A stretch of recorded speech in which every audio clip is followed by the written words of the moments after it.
कहानी। ईश्वर बहुत ही दयालु है। एक राजा का एक विशाल फलों का बगीचा था। उसमें तरह तरह के फल लगते थे। उस बगीचे की सारी देख रेख एक किसान किया करता था और वो अपने परिवार के साथ रहता था। और वो किसान हर दिन बगीचे के ताज़े फल लेकर राजा के महल में जाता था। एक दिन किसान ने पेड़ों पर देखा कि नारियल, अमरूद, अंगूर आदि पककर तैयार हो रहे हैं। तो एक दिन किसान ने पेड़ों पर देखा कि वो कौन से फल राजा के पास लेकर जाए। फिर वो किसान सोचने लगा कि आज मैं राजा के अंगूर अर्पित करने चाहिए, क्योंकि वो बिल्कुल पककर तैयार हैं। फिर उसने अंगूरों की टोकरी भर ली और राजा को देने चल पड़ा। किसान जब महल में पहुंचा तो राजा किसी दूसरे ख्याल में खोया हुआ था। थोड़ा सा नाराज भी लग रहा था। किसान ने रोज की तरह मीठे रसीले अंगूरों की टोकरी राजा के सामने रख दी और थोड़ी दूरी पर बैठ गया।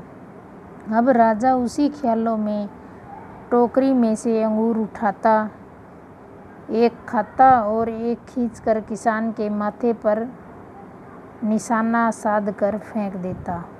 राजा का अंगूर जब भी किसान के माथे या शरीर पर लगता था तो किसान कहता, ईश्वर बड़ा ही दयालु है। राजा ने फिर और जोर से अंगूर फेंकता था और किसान फिर वही कहता, ईश्वर बड़ा ही दयालु है।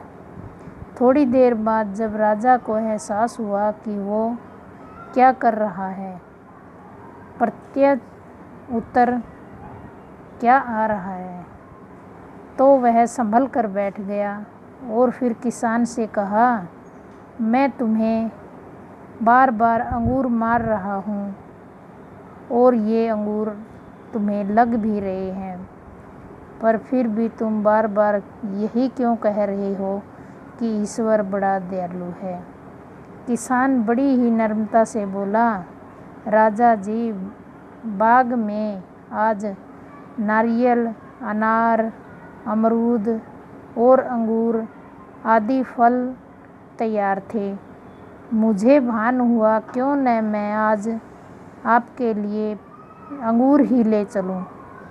अब लाने को तो मैं नारियल, अनार, अमरूद भी ला सकता था। यदि मैं अंगूर की जगह नारियल, अनार लेकर आता, अमरूद रखे होते आपके पास, तो मेरा आज क्या हाल होता। इसलिए मैं कह रहा था, ईश्वर बड़ा ही दयालु है। तात्पर्य यह है कि इसी प्रकार ईश्वर भी हमारी कई मुसीबतों को बहुत ही हल्का करके हमें उबार लेता है। पर ये तो हम ही नाशुक्रे हैं, जो शुक्र न करते हुए उल्टा उसे ही गुनाहगार ठहरा देते हैं। मेरे साथ ही ऐसा क्यों हुआ? मेरा क्या कसूर था? अगर वीडियो अच्छी लगी तो लाइक और शेयर करें, सब्सक्राइब करें ताकि वीडियो की नोटिफिकेशन सबसे पहले आप तक पहुंचे। धन्यवाद।